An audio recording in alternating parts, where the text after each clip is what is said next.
побежал вот сюда, за ними. А там приготовленные буйволы стояли. К хвосту привязаны были сено, пучки. Как только это войско зашло туда, сено подожгли, буйволов пустили. И эти буйволы смели, все войско притоптало всех. А что остались уже наши гвардейцы, добили. Одного в живых оставили, на границу вывезли.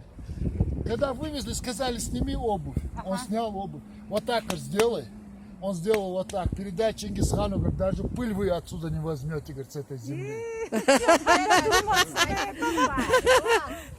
Запомнила. А вот есть русская поговорка: в родном доме стены помогают. Да. Это вот здесь родилось, вот эти стены. Оттуда, когда вот буйволов Да? гнали, монголо-татарское им войско, деваться некуда было. Вот. Это с нашего языка переведенное. Ничего В себе. родном доме стены помогают. Вот Помогают. эти стены Да? нам помогли. Да. Спасибо. Спасибо. Бессмертная, как твердь гранитных плит, предание народное гласит. Чингисхан сказал, там каждый камень враг. Каждый камень враг. И ушел отсюда. Вообще. Спасибо большое. А Идриса Базоркина не слышали вы? Вот это сегодня, ну я вам книги, которые. А, да? Это наш Дюма. Это ингушский Дюма. Он легко читается и легко правду говорит всегда. Из тьмы веков, совершенно верно. Вот здесь такая любовь зародилась. Вот в этих ущельях. Вот так вот тут солнце. Значит, Калой, отец его соблазнили, Оля. в Турцию уехал. Вот Мать так, скорости чтобы- умерла. Вот давайте вот так. Мать чтобы я- скорости умерла. Он рос с дядей, родной дядя. Ну, вырос гигант, богатырь был парень. Но самое главное, что он не здоров из себя, а внутри он был очень богат и здоровый. Помогал всем своим здоровьем и своими силами. По соседству жила семья, у них одна дочь была. И эти девочки, вот этот Калой, они росли вместе, постоянно видели друг друга вот в этих горах. По ходу, когда они выросли, она переросла в нечто серьезное. Они начали любить сильно друг друга. Однажды у этой дочери заболел отец. Но очень срочно нужно было медвежий жир. Он взял кинжал и ушел в эти леса. 2 недели бродил, искал этого медведя, нашел. Он был весь израненный.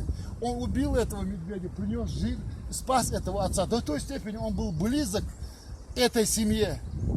Но когда эта девушка, молва за нее прошла по всей Ингушетии, хотели на ней жениться, она хорошо сложилась из себя. И, значит, более зажиточные ингуши с Назрани начали просить ее руки. Отец сказал своей жене, как же Калой вот здесь, как сын нам рядом, постоянно и дрова, и вода, все, что нам нужно, как сын, как же его мы можем обделить? А мать сказала, я в нужде росла всю свою жизнь, жила с тобой, ничего не видела, я не хочу такую же участь своей дочери, отдам за сына старшины, Назрань. И настояла на этом.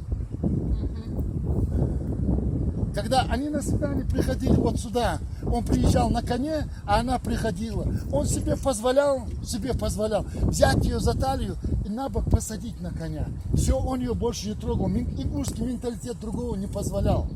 Но когда отдали ее за этого Чаборза замуж, и на последнее свидание она пришла, она сказала, Калой, ты можешь сделать что угодно, украсть меня, вступить в кровную месть с этим родом. Я согласна, но я не хотела этого. Это моя мать настояла. Он говорит, я все прекрасно знаю. Когда они поговорили, все, последнее свидание, и надо было ее посадить на коня. И он своему коню говорит, стань на колени. Конь встал на колени. Он на Зору посмотрел и говорит, садись. Это девушка. И он к ней не притронувшись, уже она была чужая для него. И вот эта ниточка, которая наматывалась с самого детства, когда он повел этого коня, Зору поняла, что ниточка обратно разматываться начала с этой секунды. Как он был оскорблен, как он был унижен, оскорблен, у него ничего не было, ни матери, ни отца. Все его тепло было, она забирают. И ее забирают. И он, значит, мыкался. Тут были банды, которые грабили кареты, которые шли в Грузию. Он нашел эту банду и говорит, возьмите меня на одно дело в свою банду. Они его взяли, он крепкий был, он любого быка, лошадь любого мог завалить. Они взяли его в банду, он вот этого, который рулит на лошадях, он его сбивает, личный пистолет забирает, ему остается этот пистолет, он дележке не подлежит. И золотые монеты забрали они. Он приходит в их башню, в карманах полные золотые монеты. Он подходит к его матери, достает горсть монет. Он говорит, за это вы сделали это. Что вы сделали? Нате, по всей башне раскидываете эти золотые монеты. Уже горячие, но их не трогал, конечно. Но вспылил очень сильно и сказал, чтобы завтра я вас не видел. Наверное, вот эти деньги, которые я кинул, эта башня стоит, чтобы я вас не видел больше. И изгнал их отсюда. Вот такая любовь творилась здесь. Вот это да!